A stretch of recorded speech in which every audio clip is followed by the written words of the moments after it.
collectif des candidats nanao fanambarana androany.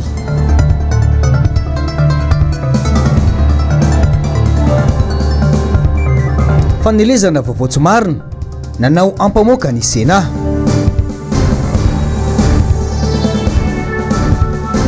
Ponina ambotro manjaka mitony hetsika fanoherana ny tetikasa Tanamasoandro. Amika faliagna tompoko lay sy tompoko vavy nandesinay mitsidika ny tokantranao amin'ity arivariva ity. Niany Sabotsy fa 7 ny volana Martsa taona 2024. Magnano mbola tsara tsika jiaby, tonga soto amin'ny fotoana ny vaovao karibu anaraka izany hatramin'ny farany.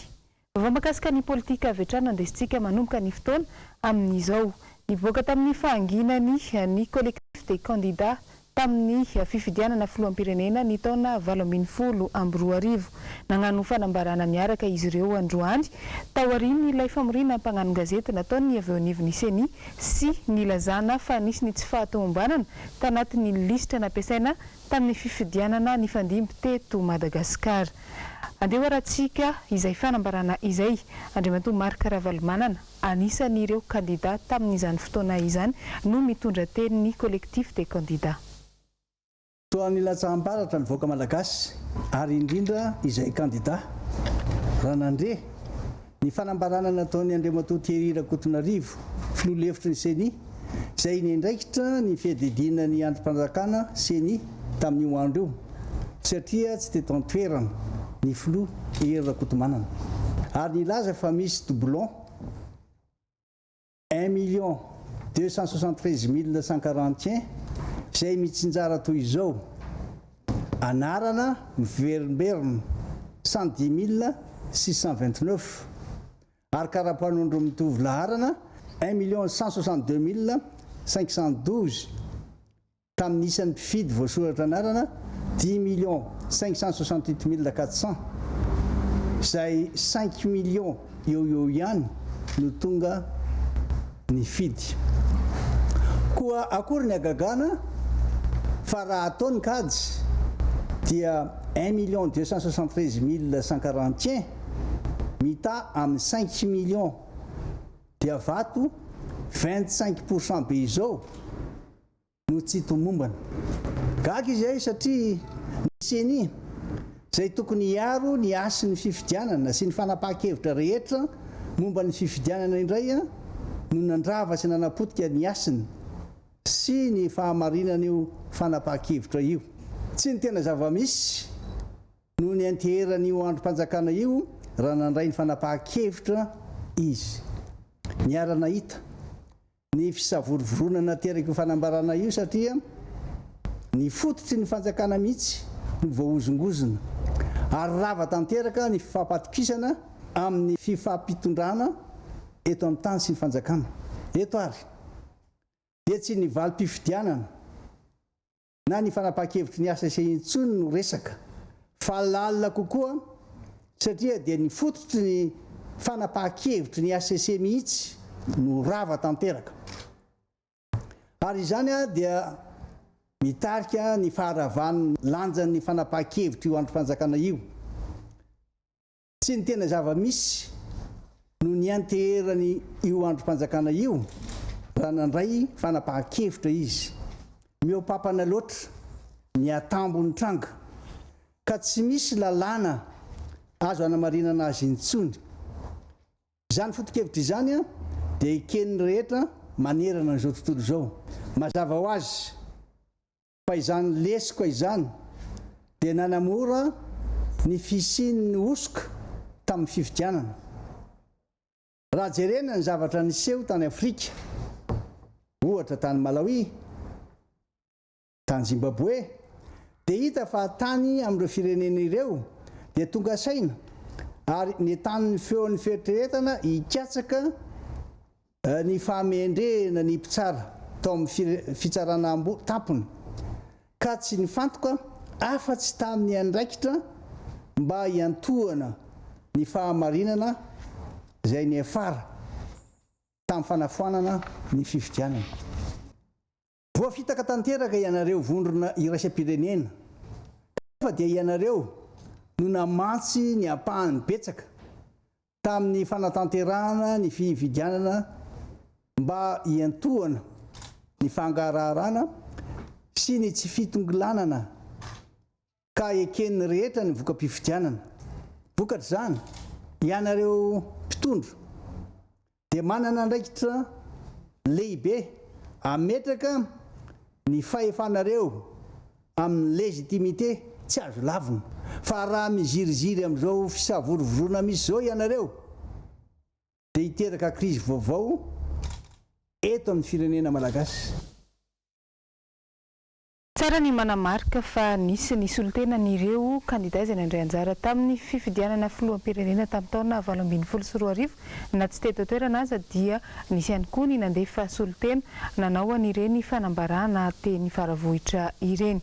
Fa mbola eo amin'izay lafiny politika izay hatrany araka ny hita tamin'ny lohateny an-gazety vitsivitsy izay nisy eo tamin'ity androany ity dia nagnano fangatahana teny anivo ny HCC na ny fitsarana avy momba ny lalam-panorenana ny filoha ny seni Ery Rakotomanana ho fanesorana ny filoha lefitry ny seni Thierry Rakotonarivo.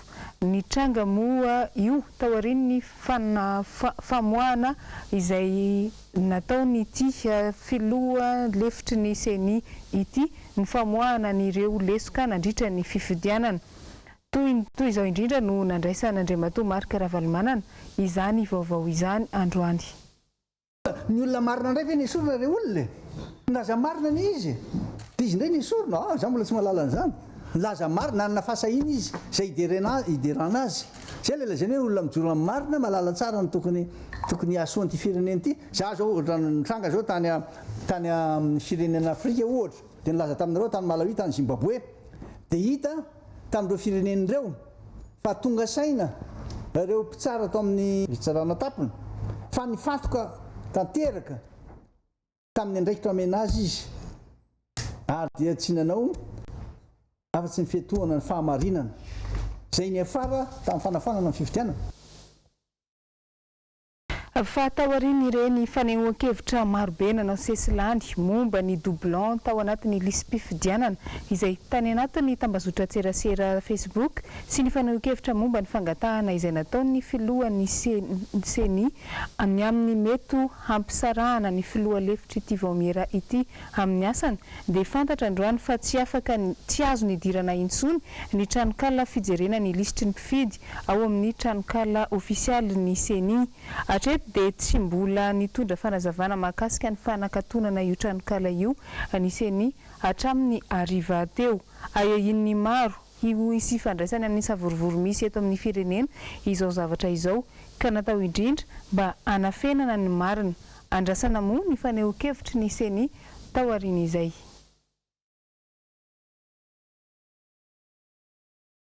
Fa isan'ny tohina tamin'ny fanambarana izay natao ny seni tamin'ny 29 ny volana febroary loso teo iny ihany koa ireo malagasy izay monina any amin'ny nosy La Réunion nanao hetsika izy ireo androany teo anoloany ny fitsarana tao Saint-Denis nanakihana ny fomba fiasan'ny seni eto Madagasikara. Nisy moa ny fanambarana izay nataon'izy ireo tamin'ny izany. Andeha rahantsika vetrany. Fanambarana noho ny fekekeloka nataon'ny seni dia manao zao fanambarana izao izay eto La Réunion manohitra ny tsirarina. Voalohany, manainga ireo mpifaninana rehetra tamin'ny fifidianana telo ny fanesy mba iray ina sy andray andraikitra. Faharoa, manainga ary manohana ny hery-velona rehetra ihany koa mba hijoro sy hiaro ny fahamarinana eto amin'ny firenena. Noho izany dia mitaky ny fialan'ny mpitondra isan'ambaratongany izay lany tamin'ny osika sy tamin'ny alatra. Mitaky koa ny fanafoanana ny seni ary ny fialan'ny mpikambana rehetra eo amin'ny HCC. Masina ny tanindrazana. Anisany nitondra ny fanehoan-keviny ihany koa ny avy eo anivon'ny CFM na ny Conseil du fampihavanana malagasy tamin'ity androany ity manoloana izao savorivory sy ny raharaha mandalo eto amin'ny firenena izao. Fantatra moa fa dia mbola ao anatin'ny antsoina hoe fivoriana ara-potoana tanteraka izy ireo amin'ity herinandro ity. Amin'izay ihany koa no hijerena ny tena zavatra maika tokony hatao manoloana izao raharaham-pirenena izao. Ravo Razafy Mahenina sy Mathieu Prince no mitatitra ny vaovao. Mafana ny politika eto Madagasikara amin'izao fotoana izao. Tsy hita hatreto ny fandraisana ndraiky sy ny fitondram-panjakana amin'ny fametrahana fitoniana. Makaza manankiroa tantsaina ny vahoaka, toy ny zava-misy eo anivon'ny seni sy ny zava-nitranga teny amin'ny antenimieran-doholona. Dia mba tsy hisian'ny lonilony amintsika samy malagasy. Ny misy moa ny raharaha ara-pitsarana. Indray anjaran'ny fitsarana fa misy ireo raharaha izay ataontsika hoe fanenjehana na samy ara-piarahamonina dia anjaran'ny CFM no mametraka hatrany ny hisian'izay fitoniana zay ny misoroka ny mety moa zany hiteraka crise indray eto amin'ny firenentsika. Tako ngamba fa tsy mendrika an'izay tsony tsy misy malagasy maniry ny hisian'izany crise ohatrany tamin'ireny 91 92 2002 2009 satria misy ny ainana fohy, misy ny very fananana, misy ny kamboty sy satria. Tako ngamba fa tsy mendrika antsika malagasy tsony ny zavatra toy ireny. Izay no mba iangaviana sy angatahana amin'ny olon-drehetra na mpanao politika na olona tsotra ny hoe mba hametraka ny mahazava-dehibe ny tombotsoa iombonana, ny soa iombonana, ka raha izay no masaka ao an-tsaintsika. Tako ngamba fa mora resy lahatra itsika amin'ny hoe hisian'izay fitoniana zay. Ankoatr'ireo laharam-pahamehana dimy napetraky ny CFM ao an'ity taona ity. Latsaky ny 300 izao ny olona no nangataka fanerana. Misy moa ny komisiona manokana natsangana anara-maso aseona fanadihadiana lalina mahakasika ireo nangataka izany fanerana izany. Ka ny CFM miaraka amin'ny polisy sy ny zandara no miara-misy lahy manatanteraka ny fanadihadiana eny fotony. Mbola misy tonga ihany farany teo zao mbola nisy vao tamin'ny volana janvier nisy tonga fa eo zany izy eo amin'ny 300 latsaka eo ny fangatahana tonga aty aminay avy amin'ny faritany rehetra manerana ny Madagasikara. Ary misy ny civil, misy ny miaramila, misy ny fonctionnaire, misy ny olon-tsotra. Tsy resabola fotsiny ny resaka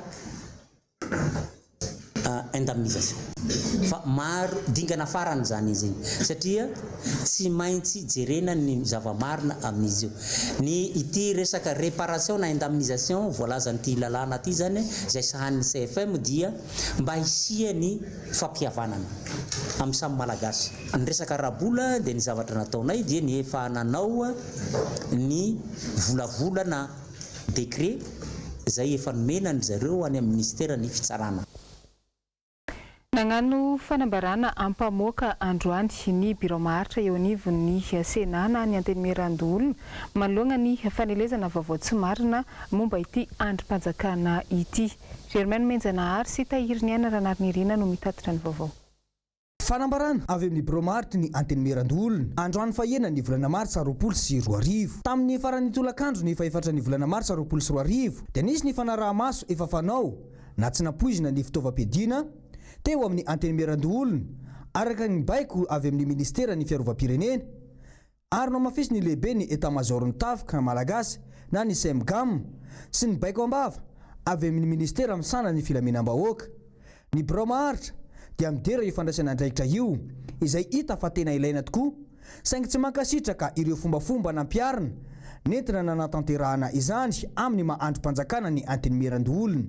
Nisy lahatsoratra an-gazety tomanao fijery mitanila ihany nivoaka ary nitarika fametraham-panontaniana na ho an'ny olom-pirenena tsotra na ho an'ny tompon'andraikitra miaramila mikasika ny fanjavonan'ny basy miisa 5. Ny biro maharitra ny antenimieran-doholona dia manao izao fanambarana izao mba tsy ampisavorivory ny saim-bahoaka. Basy poleta 5 no voalaza fa tsy hita tao anatin'ny varanandro voafaritra tsara araka ny tatitra nataony talian'ny fiarovana eo anivon'ny antenimieran-doholona. Poleta 2 ny 20 ny volana Marsa 4 ny 12 aprily 4 poleta ray ny 20 ny volana Desambra 7. poleta ray hafa ny 17 aprily 2024 ary farany poleta ray no tsy hita ny fahatelo ny volana oktobra 2024. Ireo fahaverezana ireo dia voarakitra tao anatin'ny fitantanana antsoratra ny fanesy nandritra ireo fanavatsony fifamindram-pitantanana ny fandimby ary izany dia misy fitsokajiana sy ny isan'ny fitaovam-piadiana. Mbola voarakitra ihany koa tao anatin'ny fitantanana antsoratra nataony fa efatra ny volana marsa 2024 nataony italen'ny fiarovany antenemeran'olona sy ny lehiben'ny rezimanta voalohany ny fifandraisana sy ny fandraharana. Ankoatra izay ihany koa dia mbola voarakitra amin'ny fitantanana antsoratra natao tamin'ny volana jona 2024 teo amin'ny famindram-pitantanana ny fanaovan'ny talen'ny fiarovana roa nivoaka sy nandray ny toerana. Araka ireo voalaza rehetra ireo ny bromaharitry ny antenemeran'olona dia manamafy ary mamerina fa mbola tsy nisy ny fitaovam-piadiana very na bala very hatramin'ny fiatombohan'ny izao toam-piasana izao ka hatramin'ny ity andro androany ity. Manentana ny mpisehatra rehetra ny bromaharitra mba ampitsahatra ireo fomba rehetra entina anaratsiana ny androm-panjakana ny repoblika ary miantso ny vahoaka mba ho tony.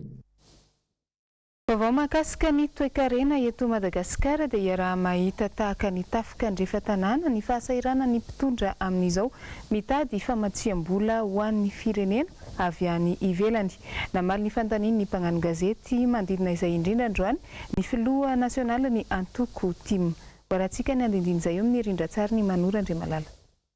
Mila fantarina mialoha ny tena lahara-pahamehana ho an'ny vahoaka malagasy. Ny fahafehezana izany no isan'ny manampy ny mpitondra andresy lahatra ny eo amin'ny sehatra iraisam-pirenena ary hanome famatsiam-bola anaovana izay rehetra foto-drafitrasa sy ny asa fampandrosoana isan-tsokajiny. Tena maika avy manao le foto-drafitrasa izay tsy tena ilain'ny vahoaka ohatra. Zany trano avo be tsy fantatra na ohatra n'iny zany bildina amin'izareo. Ny aloha bildina, hitako bildina New York andresahako. Misy hatramin'ny 37 étages zay minimum hatramin'ny 180 étages na 300 pourrière. Tsy vita ao anatin'ny 10 taona zany. Aty Afrika Atsimo koa misy bildina be ao 100 taona. Hitako mihitsy nanaovan'ny Martsa azy. Zay ve ny tena maika. Sany manamboatra an'ilay lalana simba be fa mitaraina daholo ny taxi sy ny taxi be hoe simba foana ny tomobilinay. Indrindra fa le sprinter manao accident lavo reto. Tena manana solution hoe tena fantatrao tsara nataoko taloha. Na dia ny trosara voafafa 7 milliards de dollars ny zava-dehibe indrindra amin'ny fitondràna firenena ny tondrataona nandritra ny 20 taona eo amin'izay dia ny crédibilité anao ny skills ny fahaizanao milaza hoe zao ny fifandraisana aman'olona. Ianao voafidy 20% amin'ny zavatra anona fotsiny nafidy anao fa zavatra be da be mihitsy tokony ampiasaina daholo zany zao le fifandraisana amin'ny olona ireo. Ary tsy maintsy atao avo sy manana ny maizy azy ianao amin'ny resaka négociation. Efa avy ny tantanan'i Madagasikara nandritra ny taona maro Andriamatoa Marika Ravalomanana. Ananany araka izany ny traikefa momba ny fitadiavana famatsiam-bola. Misy anefa manakatom-baravarana amin'izay rehetra tsy mitovy firiana aminy ny filoham-pirenena. Toy izao indrindra no navaly ny filoha nasionaly ny Antoko Tim raha nanontaniany mpanao gazety ny tenany momba ny fionany tamin'ny filoham-pirenena. Ndry taorina amin'ny papa ihany zay ny ona. Papa nampionanay. Papa nanoratako taratasy tamin'ny alalan'ny nonce. Dia tena nandray tokoa izy. Ary taorina zay tsisy tsony. Na dia nangataka ary na dia nilaza ary tonga tany amin'ny daholo ny afatra voaraikitra teo mbola sahirana izy eo amin'ny fikarakarana ny élection communale tamin'izay. Zay ny marina.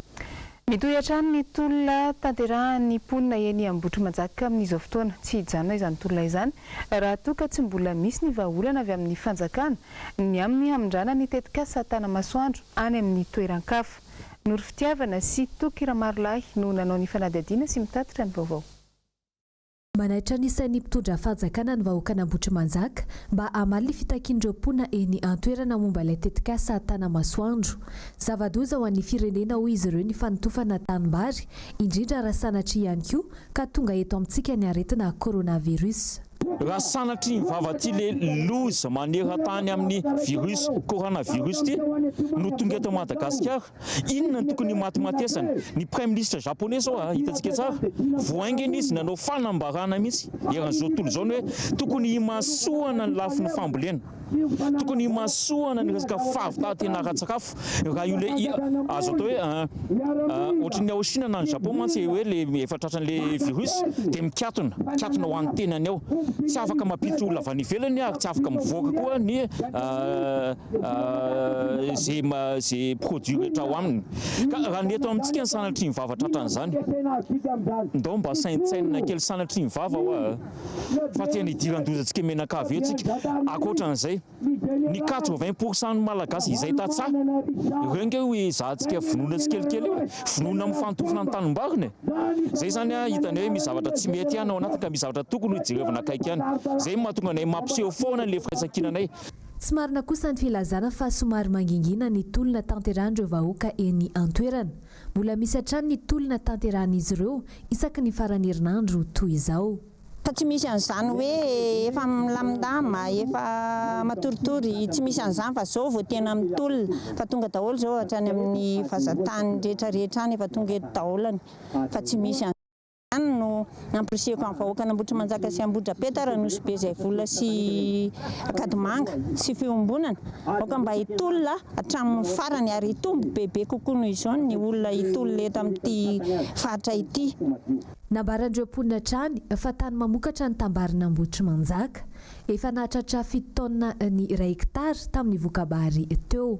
Raha fanjakana ny kitikitika an'io tena tsy ataoko hoe nikitikitika ny fiainam-bahoaka zany, sarotra be zany fa tena masina ny tany ary masina koa ireo olon'ireo atoto mahafaka miaro ny tany dia Andriamanitra nefa mety tolotsainan'ireo olon'ireo hiaro ny tany zany.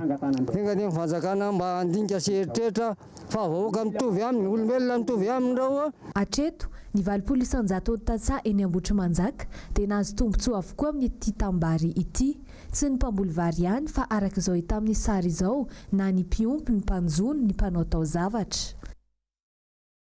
Ikoragna zavatra hafatsika anatin'ity vaovao manaraka ity. Hamaray alahady no fahavalon'ny volana Martsa izay hanamariana ny andro eran-tany ho an'ny manangy. Tsy diso anjara tamin'ny fanamariana izany isan-taona moa i Madagasikara.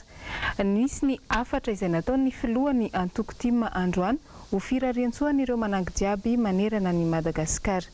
Voaratsika ny momban'izay eo amin'ny rindran-tsary ny Manora Andriamalala. Andro lehibe ho an'ny vehivavy maneran-tany ny datin'ny valo Martsa. Fotoana anehoany io fa manana ny lanjany sy ny toerany eo anivon'ny fiarahamonina ny vehivavy. Afaka mitondra fampandrosoana ho an'ny fireneny. Tena eran-tany io mankalaza ny daholo ny firenena rehetra eo amin'ny 20% eran-tany. Ary fotoana lehibe sy andro lehibe anankiray satria ny vehivavy dia manana andraikitra voalohany indrindra eo amin'ny ankonana. Ny fitaizana ny ankizy, fitadiavana sakafo hohaniny, fikolokoloana ny tokantrano, faharoa eo am-piarahamonina. Raha jerevana dia ny vehivavy zany no mandamina sy mba afaka mikajika koa ny fiarahamonina amin'ny commune zany na amin'ny fokotany zany na eny amin'ny toerana izay misy toerana tokony raha fiarahamonina na nam-piangonana zany. Ary eo amin'ny firenena dia ny vehivavy matetika maronisa amin'ny firenena. Ary ny vehivavy rehefa vehivavy no mihetsika dia tena milaza ny zavatra marina izy. Rehefa manao asa na manatanteraka adidy dia matetika ny vehivavy mavita hetsika bebe koa. Miditra amin'ny antsiprienika koa ny vehivavy. Nitodika manokana amin'ny vehivavy malagasy ny afatra nataon'ny filoham-pirenena teo aloha sady filoha nasionaly ny Antoko-Tima amin'izao. Fankaherezana sy fanohanana ny tena tokony omena azy ireny mba ahafahany miatrika ny adidiny. Mahita azy tena mahontsa mihitsy mahita azy hoe mandeha mivarotra angivy izy na mandeha jereo mpivarotra amoron-dalana raha tsy vehivavy zao ny ankamaroany tena ivelomany isan'andro izy. Avy indray nefa reto le mpangorona ny entany dia very letany dia mivandravandra fotsiny tsy hitany izay atao. Dia jerevo koa ny herisetra mahazo azy. Jereo koa ny tsindry azo lena. Da tsy vehivavy fa malala ny andraikitra sy ny manjo ny vehivavy dia tena mirary soa raha mirary ho anareo vehivavy hoe mba hitan'izany fifaliana sy fafinaretana ary fiadanana no tokantranonareo zany ianareo. Ary amin'ny fankalazana ity andro ny vehivavy ity dia mba tena iseho sy votra tokoa eto amin'ity firenena ity zany hoe andro natokana ho an'ny vehivavy zany fa dia mba samby hanatanteraka sara mba hanana izay enti-manana mba hikarakarana ny tokantrano. Niainga tamin'ny tolona ho fiadinany izony ny vehivavy vehivavy mba ho afaka handatsabato no ny andohaniny Martsa raha tsy ahivina kely. Ankehitriny efa nivoatra ny hetsika saingy iray ihany ny fitakiana dia mba hahafahan'ny vehivavy rehetra maneran-tany mizaka ny zony amin'ny mahaolona azy, tsy ho ahilikilika noho ny mahavavy azy. Mbola misy amin'izao fotoana ny vehivavy any amin'ny firenena maro maneran-tany no voahitsakitsaka ny zony. Eo amin'izay lafim-baovao izay hatrany latsaka dimanche moa ny Martsa ho an'ity taona 2024 ity. Na izany zany nisy ireo nisafidy ny hanamarika izany tamin'ny androany tahaka ny zava-nisy tany amin'ny commune ambanivohitra Ampanefy izay nahitana ny hetsika no tanterahan'ireo vehivavy tao an-toerana. Germaine Menjanahary no mitatitra ny vaovao eo amin'ny sariny Tahiriny Aina Ranariny. Kilometatra vitsy mialan'ny renivohitr'i Madagasikara no misy ny commune Ampanefy ao amin'ny distrikta Natsimondrano. Isan'ny olana lehibe atrehan'ity commune ity ny sehatry ny fahasalamana indrindra fa ny foto-drafitrasa ny CSB. Niara-nientana ny vehivavy ao an-toerana nandray ny anjara birikiny ho fanatsarana ny toeram-pitsaboana. Ny fahasalamana aloha voalohany indrindra dia mba toerana mahafinaritra no andraisana ny vehivavy rehefa anatony izahay, dia ny fahasalamana mba madio ny toerana andraisana anay dia izay no nandraisana manokana an'ilay CSB2. Tsy nisy fanampiana ara-bola tamin'ny commune fa herim-pona vehivavy tsy mifidy antoko politika, tsy mifidy antoko-pinoana fa vehivavy Ampanefy miray. Dia ny herim-pona ireo tsirairay avy no nahavitana ity androany ity. Mila tsika vehivavy ny fampandrosoana satria manomboka ity fotony ny fampandrosoana. Izany hoe itsika ny fotony mihitsy, izany hoe itsika vehivavy no manomboka maneho amin'ny rehetrarehetra fa manana hery, manana tanjaka isika mpandrosoana n'ity firenena ity. Rehefa itsika no mazoto mandembo azy fotsiny zavatra rehetra. Etsika tafiditra ao anatin'ny fanamariana ny andron'ny vehivavy ny asa fandokoana ny tamboho ny hôpitaly izay nataon'ny vehivavy miray ao Ampanefy ity. Targetra ho izy ireo ny fampandrosoana ny tanàna miainga amin'ny fandraisana andraikitry ny vehivavy. Lafim-baovao hafa dia nanatanteraka fihaonam-be ny mpikambana timma ao amin'ny distrikany Ambohidratrimo tamin'ity androany ity. Fihaonana efa fanao isan-taona izy io, nanana ny nampiavaka azy anefa raha ny fihaonana tamin'ny androany. Ao arahantsika ny andindin'izay ao amin'ny sariny Manora Andriamalala. Pikatroka maro, solotena isam-pokotany sy isaka ny commune izay mandrafitra ny distrikany Ambohidratrimo no niara-ny famotoana tetsy Mamory Vato androany. Zava-dehibe amin'ny distima Ambohidratrimo ny fihaonana indray mandeha isan-taona tahaka izao. Sady fifampiarabana na hatratra ny taona vaovao no fametrahana ireo drafitra rehetra amin'ny hatrehana ny taona indray.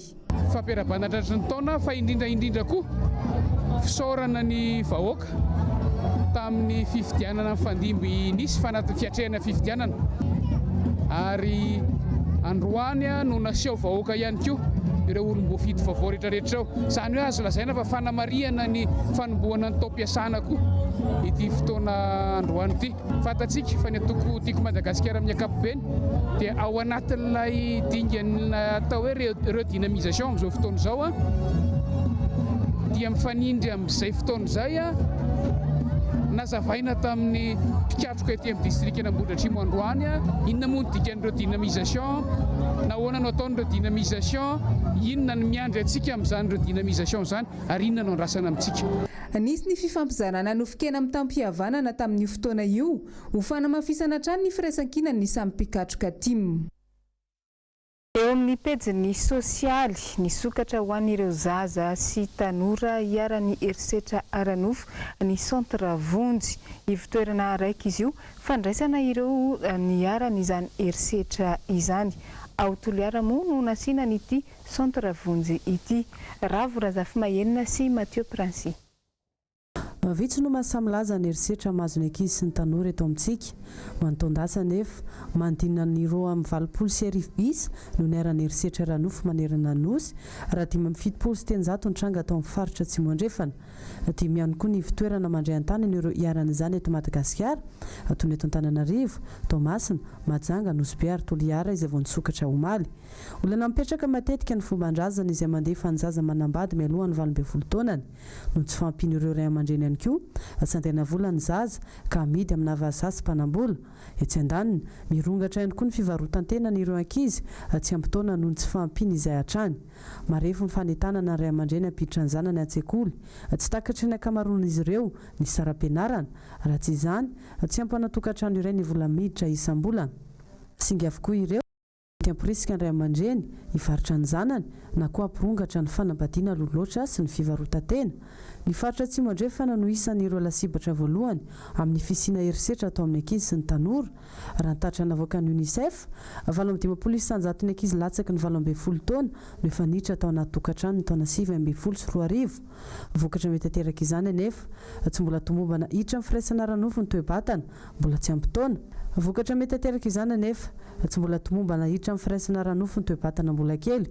betsaka noho izany no anana olana eo am-piterahana ary mety afaratra amin'ny fahafatesana azy ankoatra izay miatraika eo amin'ny ara-tsiana ihany koa ny vokatry ny herisetra ranofo ka mila fanaraha-maso mandritra ny fotoana ela ilainy aran'izany vaolana hitandro fikambana ny iraisam-pirenena aloha ny fanokafana ivitoerana fandraisana tanana toy itony ny fanamafisana ny fanetanana hiditra an-tsekoly ary ny fanampiana ireo ray aman-dreny indrindra ny any ambanivohitra anana fidira mbola maharitra eo amin'ny vaovao sy maresaka eo amin'ny sehatra iraisam-pirenena dia mbola mitana ny sain'ny maro amin'izao ny momba ny ilay valanaretina coronavirus izay mananika firenena maro ny fiparitahan' izany valanaretina izany.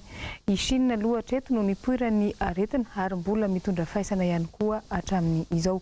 Noro fitiavana no mitatitra n'izay vaovao izay hoarantsika vetrany.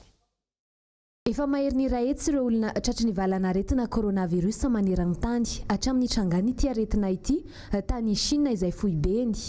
Firenena 27 maneran-tany no efa hiparitany COVID-19 amin'izao. Mahatratra 503 ireo namony ainy. Araka ny antotanisa avy amin'ny sampandrarany firenena mikambana misahana ny fahasalamana. Raha ny antotanisa ny voakandroany, olona 20 hafa no mifantatra fa maty ny coronavirus atao Chine. Malona ity fiparitany aretina coronavirus ity manaitra ny fanjakana rehetra ny eo anivon'ny sampandrarany firenena mikambana misana ny fahasalamana mba andray andraikitra amin'ny fiadiana io areti-mandoza io. Hatreto, Chine, Korea Atsimo, Iran, Italia ary la Frantsa no anisan'ireo firenena tena voamafy. Etsy ankilany, ho fisorohana ny fianaky ny coronavirus, firenena 17 no efa nanakatona sahady ireo toeram-pianarana ka mpianatra efa mahery ny 300 tapitrisa maneran-tany no tsy niditra ny sekoly tao anatin'ny herinandro maromaro izay vokatry ny fiparitany coronavirus. Tranga raiky anisan'ny niseho tamin'ny androany arivariva teo tanatin'ny fiara fitateram-bahoaka teto Andrenivohitra no entina aminao atao anatin'ny ity horonan-tsary manaraka ity. Matetika no ahitana fifamaliana trany eo amin'ny mpandeha sy ny mpamily na ny mpamily mpanampy rehefa mitaingina n'ireny fiara fitateram-bahoaka ireny. Andao rahantsika ny sary tsy akiteniteny. Resaka amin'ny sofera, lageto resaka aminareo. Sitako zay resanareo amin'ny resevera. Ny resevera tsy tokony resaka amina sofera. Mira fanitsasahina ny vazavazanao amin'ny lasana resevera. Le voarao entinao afasanao amin'ny lasan'ny resevera. Miditra ao le tôbila ho entinao. Le tôbila ho entinao. Ka le tôbila kondukitera ataonao. Ay, fa tsy manan-tsoa itena ny resevera. Le kondukitera ho entinao ny responsable le tôbila ho entinao fa tsy responsable ny asan'ny resevera. Raha sanaty accident zay amin'ny resaka ataonao zay ny responsable tenao. Tsisy idirany mipetainao amin'le direction dia aza miteny. Tsisy idirany zany ray aman-dreny. Ino? Manakalo vola ny resevera tsy tokony anarako ve ame iny anao dia le tôbila ho entinao zay ny lalàn'ny chauffeur. Zay ny lalàn'ny feno famille. Le tôbila ny le tôbila ho entinao fa hafa ndray ny asan'ny resevera. Hafa ny asanao fa ny asan'ny resevera. Zany tsy maintsy mamaly satria tsisy idiranao le izy. Ahoana ny tsy idirako? Manao accident. Olona ho entinao ako tsy hiditra. Olona ho entinao angia. olona oentinao a tsy maintsy miditra azonao akon'olona vavanao fa ny tômôbila oentinao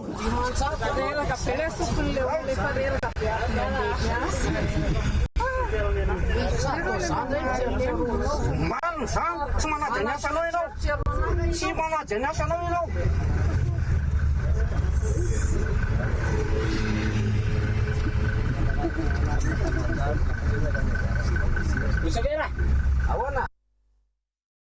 Tantonena amin'ny zava-misy iainan'ireo mpandeha any anaty taxi be na ny fiara fitateram-bahoaka ireny nisy nandefa taty amin'ny MBS ireny.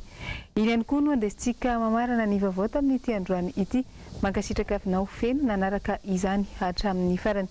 Eto ihany koa tsy adino mirary soan'ireo manangy jiaby izay hiatrika ny andro rapitso sy izany andro maniran-tany ho an'ny vehivavy izany. Manano ny samtsara ao amintsika jiaby ary ny tenako ary mametraka ny veloma mandrapitafa amin'ny manaraka indray.